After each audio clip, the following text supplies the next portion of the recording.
There's nothing quite like fishing alone. Just you, the water, the silence, no phones, no noise, no people, just peace. That's why Marcus Dillon drove 2 hours every weekend to fish at Harlan Lake in rural Nebraska. He had been doing it for years. Same spot, same routine, same peace, until the summer of 2022, when something at that lake made sure he never came back. Marcus was 38 years old, construction worker from Omaha, big guy, outdoors type, afraid of nothing. He had fished Harlan Lake since he was a teenager. He knew every inch of that shoreline, every tree, every rock, every shallow. He felt more at home there than anywhere else. In June 2022, Marcus arrived at his usual spot at 5 a.m. before sunrise. The way he liked it, just him and the water. He set up his gear, cast his line, poured his coffee, and settled in for a perfect morning. The first hour was exactly that. Perfect. Then he noticed the smell. It hit him around 6 a.m. A thick, heavy smell, like rotting meat, like something large had died nearby. Marcus looked around. Nothing on the shoreline. He figured maybe a dead fish had washed up somewhere. He ignored it, but the smell got stronger. Not weaker, stronger, like whatever it was coming from was getting closer. Marcus stood up and looked across the water. The lake was perfectly still, flat as glass in this early morning light. But then, something broke the surface. Not a fish, too large for a fish. Something dark, moving slowly, about 40 feet from shore. Marcus watched it carefully. It disappeared under the surface again. He told himself it was a large catfish. Harlan Lake had some big ones. He sat back down, cast his line again. 2 minutes later, something grabbed his line, hard. Marcus had caught big fish before. He knew the pull of the large catfish, a carp, even a small alligator gar. This was different. Whatever had his line was pulling with a strength he had never felt before. His rod bent almost to the water. He stood up immediately, fought it for almost 2 minutes. Then the line snapped, clean. 80-pound test line, snapped like thread. Marcus stared at the water. It was still again, completely flat, like nothing had happened. He was breathing hard, heart pounding. He stood there for a long moment. Then something touched his boot. Marcus looked down slowly. At the edge of the water, a hand. Long, gray, wet. Fingers wrapped around his boot. Marcus screamed and jumped back. He fell over his tackle box, hit the ground hard. He scrambled to his feet immediately and looked at the water's edge. Nothing there, just the shoreline, just the mud, just the water lapping gently. He stood completely still, heart hammering, breathing in short, sharp bursts. Then he looked at his boot. There were marks on it, long, thin marks, like finger marks pressed into the leather. 4 of them, perfectly spaced. Marcus grabbed his gear and walked fast back to his truck. He didn't run. He was too scared to run. Running felt like it would trigger something, like prey running from a predator. He kept his eyes forward, did not look back at the water, got in his truck, locked the doors, started the engine, and then looked in his rearview mirror, at the shoreline, at his spot. Something was standing there, at the water's edge, where he had been sitting minutes before. Tall, hunched, dark, dripping wet, just standing there, watching his truck. Marcus drove away fast. He did not stop until he hit the highway, back in Omaha. Marcus told his friend Pete what had happened. Pete was skeptical, suggested it was probably a large snapping turtle, Or maybe Marcus had spooked himself in the early morning darkness. Marcus showed him the boot. Pete looked at the marks for a long time, then said nothing. Marcus went online that night, searched for strange sightings at Harlan Lake. He found a forum post from 2019, a fisherman describing something similar. A smell, something in the water, something on the shore. The post had 12 replies. Most were jokes, but 3 of them were from other fishermen, all describing the same thing, same lake, same smell, same feeling of being watched. One reply said simply, "I fished that lake for 20 years. 3 years ago, I saw something at the water's edge at dawn. I don't know what it was, but I know what it wasn't. It wasn't human, and it wasn't an animal. I haven't been back since. Don't go back, Marcus." The post was from 2019. The username had never posted again after that reply. Marcus has not been back to Harlan Lake. He still fishes, but only in busy public areas, only during the day, only with other people nearby. Oh, he kept the boot. He doesn't know why, maybe as proof, maybe as a reminder. He told one friend last year, "People think I'm crazy, and maybe I am, but I know what I felt. Something was in that water, something that had been there a long time. And when I got too close, it decided to reach out." He paused. "I just thank God. It let go." If you fish alone in remote areas, pay attention to the smell. If something smells wrong, trust it. If the water goes still in a way that feels wrong, trust it.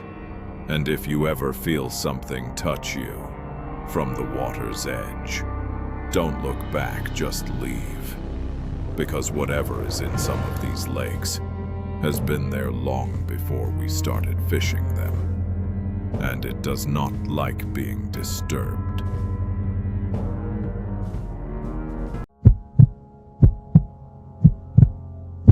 Most fishermen will tell you, the best time to fish is at night. The water is calm, the fish are active, and there is something magical about sitting under the stars, with a line in the water, and nothing but silence around you. That's what 3 friends thought when they decided to night fish at Black Bear Lake in rural Minnesota in August of 2021. They went out on the water at midnight, 3 of them, in a small aluminum boat. Only 2 of them wanted to talk about what happened, because the 3rd one hasn't spoken about that night to anyone. Not once, not ever. Derek Paulson was 31 years old. His friends were Corey and Sam. They had fished together since high school. Every summer, same lakes, same routine. Black Bear Lake was new, though.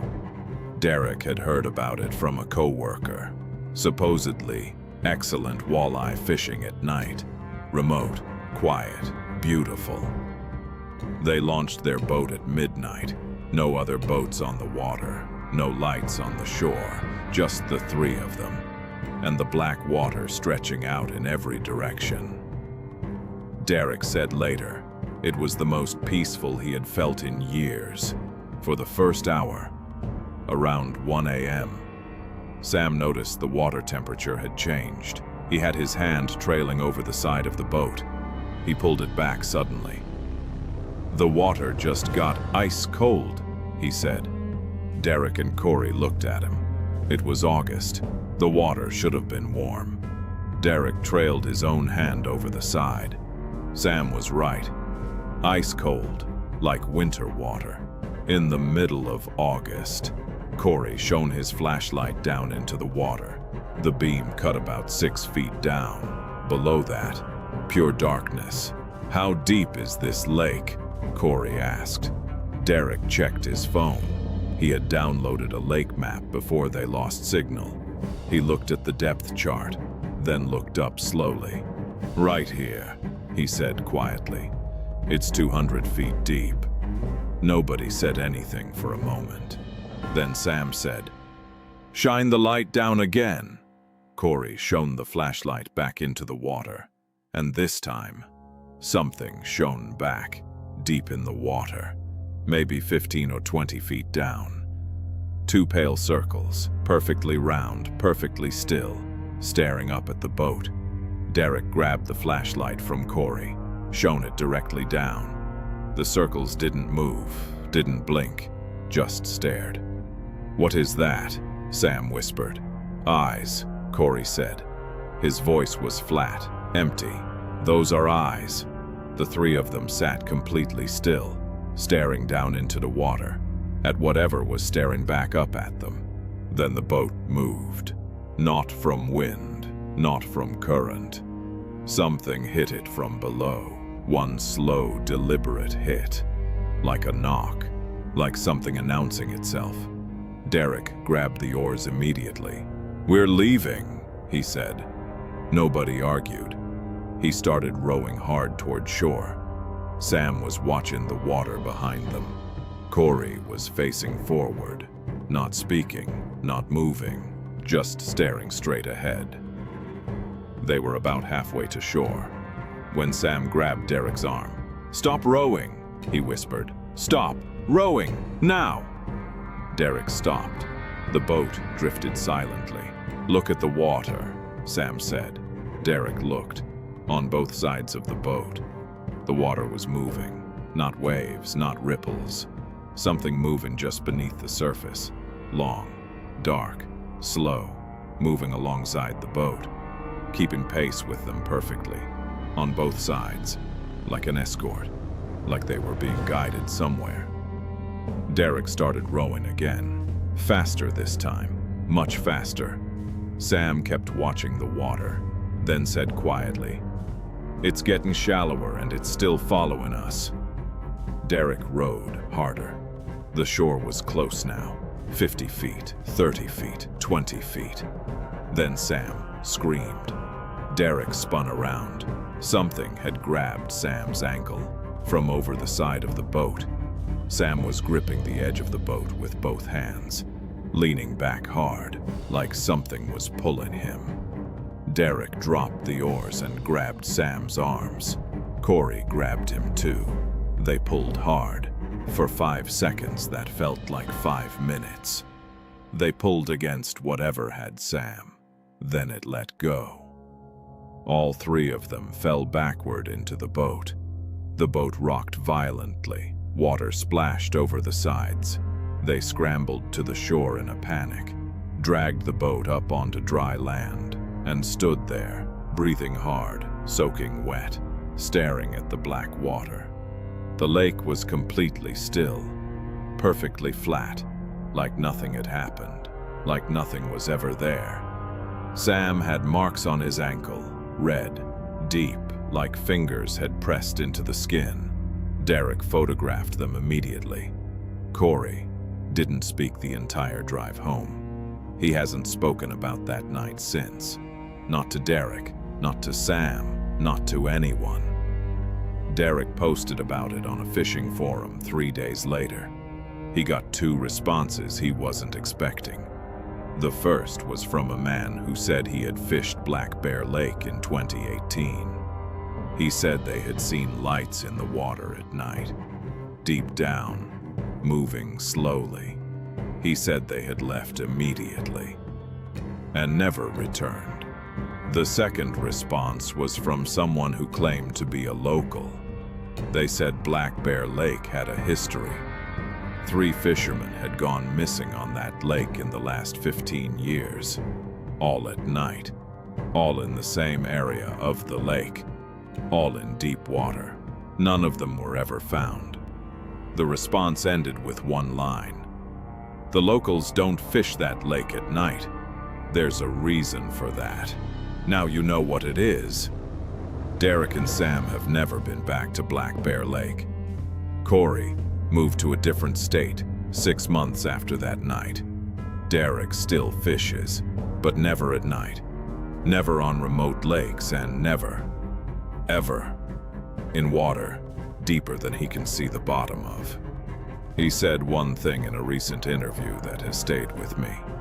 He said, "I don't know what was in that lake. I don't know what grabbed Sam. I don't know what those eyes were. But I know one thing. Whatever it wasn't trying to scare us." He paused. "It was trying to take us. And if we had been just a little slower getting to shore, it would have. If you night fish on remote lakes, pay attention to the water temperature. If it suddenly drops, start heading in.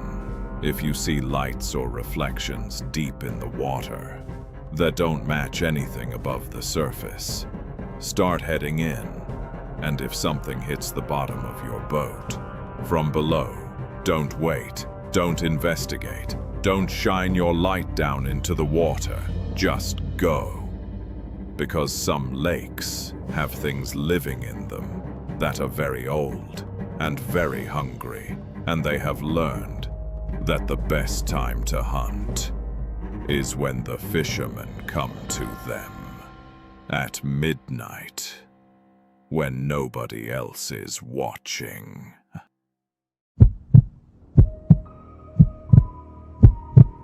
Dangerous situations don't announce themselves. They don't come with warning signs or flashing lights or a feeling of dread. Sometimes danger looks perfectly normal. Sometimes it looks like a friendly stranger standing on a riverbank, waving hello. This is the story of two brothers, Jason and Cole Merritt, from Knoxville, Tennessee, who went fishing on a remote stretch of the Clinch River on a Saturday morning in May 2020, and came within minutes of never coming home. Jason was 34, Cole was 29. They had fished together their whole lives. Every few months they would find a new spot, something remote, something quiet, away from the crowds. In May 2020, Jason found a stretch of the Clinch River on a fishing forum. Someone had posted about excellent trout fishing, remote access road, no crowds, beautiful scenery. Jason sent the post to Cole. Cole said, "Let's go." They drove 2 hours from Knoxville on a Saturday morning, turned off the main road onto a gravel access road, drove another 20 minutes into the woods, parked at the end of the road, grabbed their gear, and hiked down to the river. It was exactly as described. Beautiful, remote, perfect, not another person in sight. They set up their gear and started fishing. For the first hour, everything was perfect. Around 9 a.m., a man appeared on the opposite bank. He came out of the tree line suddenly, like he had been in the woods, watching them. He raised his hand and waved. Jason and Cole waved back.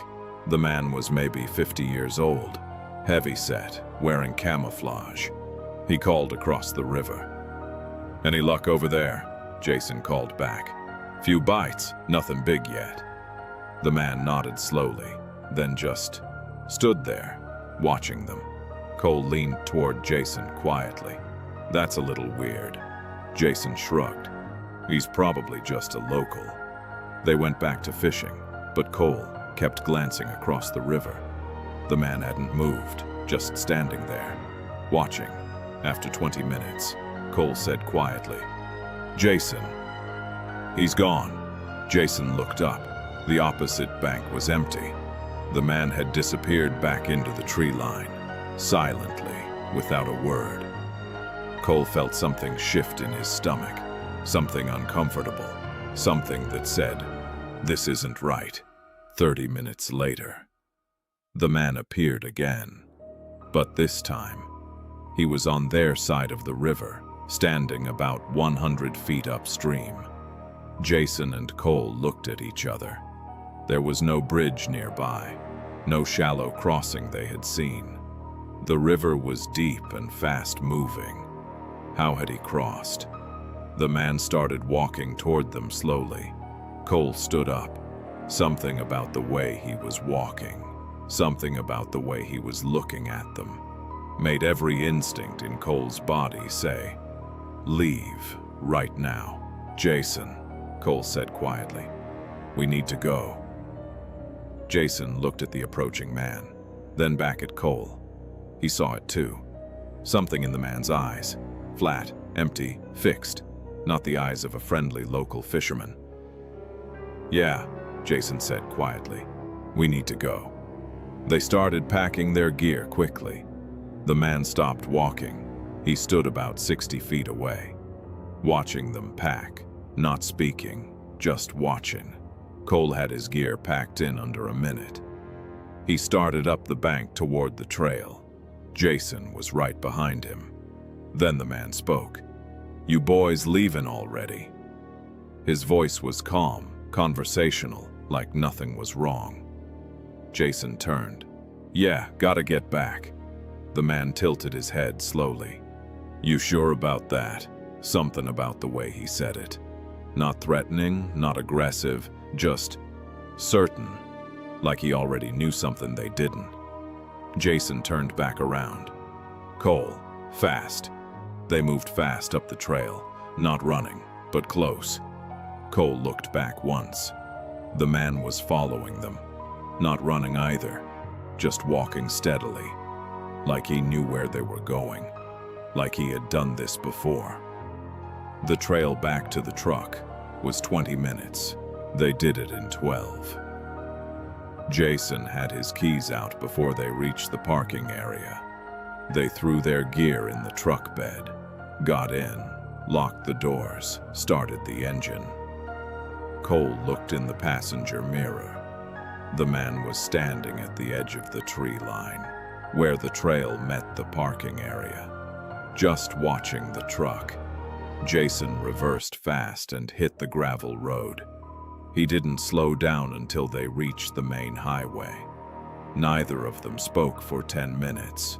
Then Cole said, "Call the police." Jason called the local sheriff's department from the highway. He described the man, the location, what had happened. The dispatcher asked him to hold. Came back 2 minutes later. Her voice was different, quieter. She asked Jason to describe the man again, in detail. Jason did. Age, build, camouflage clothing.